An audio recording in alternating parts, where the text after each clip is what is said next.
знаеш ли, че в последните няколко дни покрай ЦСКА ти си един от най-обсъжданите мъже в държавата? Нямам представа.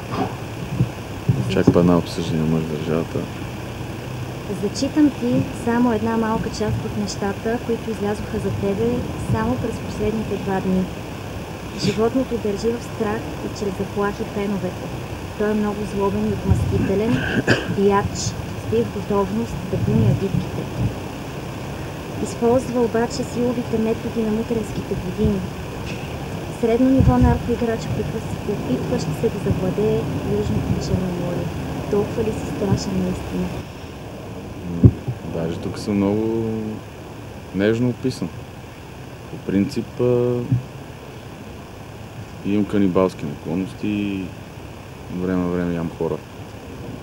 Рядко ми се случва, но и това ми се е случва. Относно Южното Черноморие да завладея, пробвах, отварях преди 3-4 години ресторант, не се получи. Май съм ударил на камък там, както казват, с завладяването на Южното Черноморие. Така че тази тема мисля, че има достатъчно данни в полицията, които са хората, които владеят Южното Черноморие и не само, така че... Наркоиграч ли си? Наркоиграч. Имал съм някакво прегрешение в миналото, осъден за което. Изтърпял съм си голяма част присъдата, която съм получил. На този етап мога да кажа, че не се занимавам с наркотици, нямам нищо общо нито с наркотрафик, нито с наркоразпределение, наркоразпространение и каквото и да било. Наясно ли си с това, че една печатна медия много пречи това, че ти си на свобода и е започнала собствено разследване за това, защо ти не си в затвора, си влязла в сила присъда? Наясно съм. Присъдата ми е влязла в сила. Ето за този материал става дума, оставям ти го. Няма да го чета, даже няма да му обърна внимание. Наясно съм, знам горе-долу преразказано, но не ги чета тези медии, въобще по никакъв повод няма как да му обърна внимание. Значи няма никаква драма. Вляза в сила присъда имам от преди 20 на дена. Може би седмица или 2 преди да ми влезе присъдата в сила, съм пуснал молба до прокуратурата с надлежните документи. Доста преди това имам насрочена операция на коляното, имам проблеми с колената.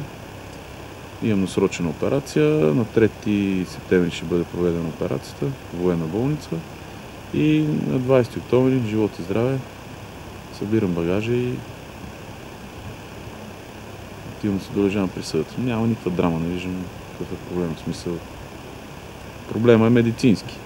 Нищо повече. Отложена присъда с 3 месеца. Отложено изтърпяването на присъдата. Тя присъдата нито няма да я търпа, нито са ми опростили, нито каквото и да било. Напротив, даже...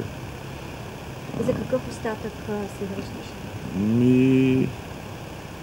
Срока е 2 години и 9 месеца. Остава? Да, като може би около 2 години, нали? Ако работя, защото тук става въпрос за една... Не за делото, по което съм осъден, за една условна присъда от 2005, която в последствие беше активирана. И де-факто сега присъдата, която трябва да изтърпа, е тази условна от 2005. По делото, по което бях осъден, там съм си изтърпял наказанието за участие в престъпна група. Там съм изтърпял 3 години и 3 месеца.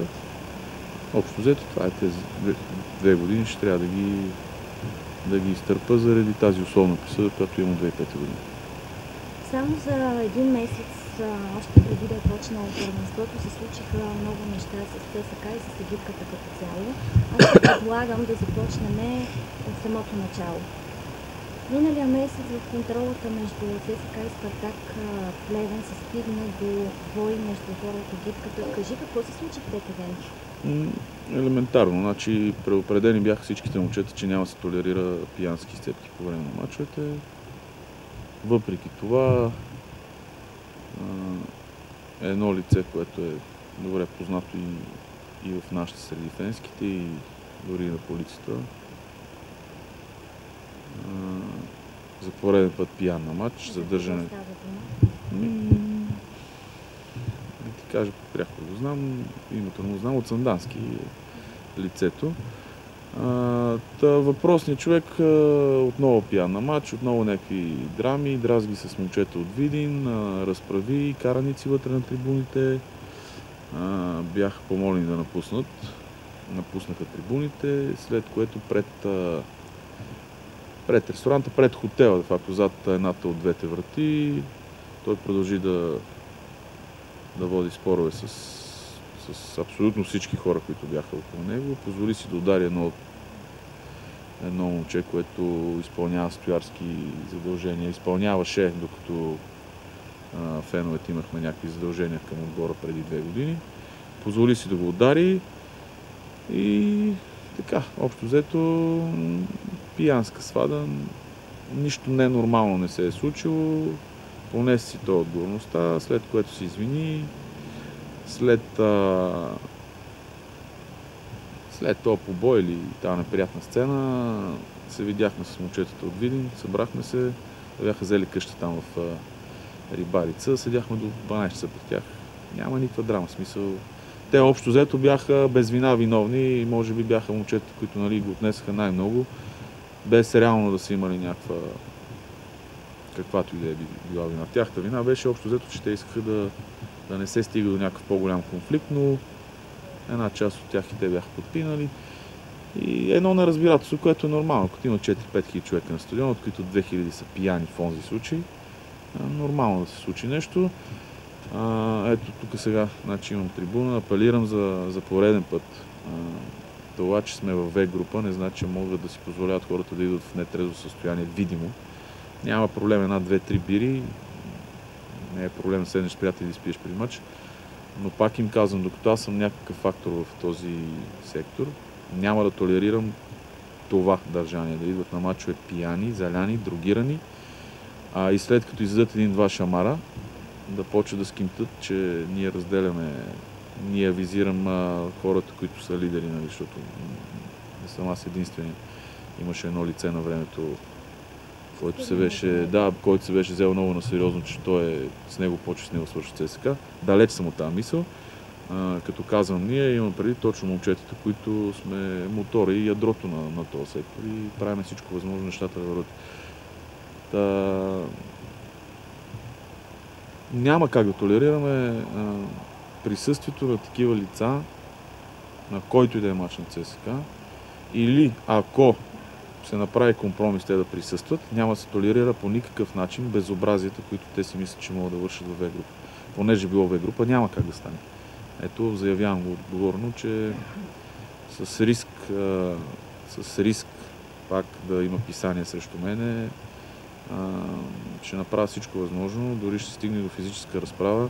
Ако някой си позволи да дойде пиян, залян и на гърба на ЦСКА да се прави на мъж, няма как да стане. Много обсъждана е една тема, инцидента с момчето на ЦСКА, който в момента е задържан. Задържан е, защото е предизвикал побой, дядото с внучета по Борисовата градина. Това как ще го коментираш и доколко ти си запознат с този инцидент? Запознат съм от преразказ на момчета, които са били там. Лично не съм бил, гледахме след това тук камерите охранителните, почти нищо не се вижда, значи те са разположени в по-голямата част тук пред стадиона и вътре около стадиона. Това, което аз знам, пак ви казвам от преразказ, въпросният господин не му е първи случай, има предвид дядото, да кара децата да просят, внучетата, той 7-8 внучета има, сега не знам колко синове и дъщери има. Тук става въпрос за не само за въпросите 2 деца тогава в случай, защото те не са били 2. Десетки, стотици хора има, които го виждат този екземпляр, не веднъж и 2 пъти да кара децата да просят и да им взима парите.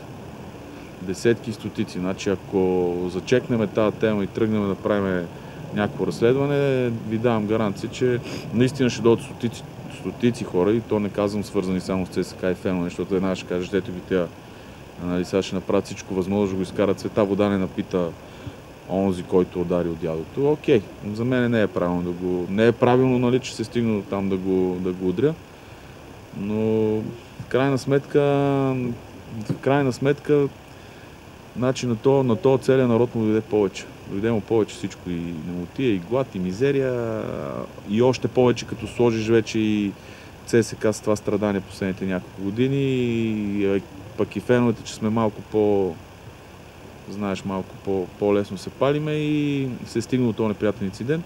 Нека да кажем само какво се случва с фена. Къде е той сега? Той е задържан с постоянна мярка задържане под стража. Члена му е за леки телесни повреди от 0 до 2. Няколко дена преди това една групичка в Разлог се бяха сбили и стигна се до намушкване с нож на едно от момчета, които участва в инцидента. Човека, който го намушка с нож, беше пуснат след 72 часа. Значи за какво говорим? Глупости на търкалета. Даде се пак за пореден път да се изкарат феновете както на ЦСКА, така и на абсолютно всички други отбори, наркомани, олигофрени и какви ли не. Даде се гласност един бивш министър, който е с малко спорно реноме, но както и да е, се е захванал да си лъска имиджа и да се показва по телевизията, защото е отдавна забравен. Фанал се с адвокатстване на въпросния дядо и раздуха случая. Общо взето, окей, пак не казвам, че е правилно да се саморазправят, но на някои хора им идва наистина в повече ситуацията в страната и в частност ЦСКА. За мен е окей, нека да има дело, нека да има разследване, нека да се докаже, че момчето е виновно, да си понесе своите последствия. Пак ви казвам, в най-лошия случай той не е осъждан, няма криминални деяния, члена е 0,2, като този член предвижда, като почнеш от порицание, като почнеш административно наказание, т.е. глоба. За да се стигне до осъдителна присъда в неговия случай, аз мога, не знам, не съм юрист, но бих се обзаложил с всеки един юрист, който е в част, нали, че той няма как да вземе ефективна присъда. Тоест, абсолютно ненужно е задържането му под стража. Значи той ще седи сега 2 месеца затвора, накрая ще го съдят на глоба. Тея 2 месеца кой ще му ги изплати? Не като кеш. Кой ще ти върне тея 2 месеца лишаване от свобода? Няма кой да ти ги върне. Обикновено фразата е съди държавата. Нали? Минал съм по този път, но ви казвам, окей, нека да има разследване, нека си понесе отговорността, не е правилно, не е това начина.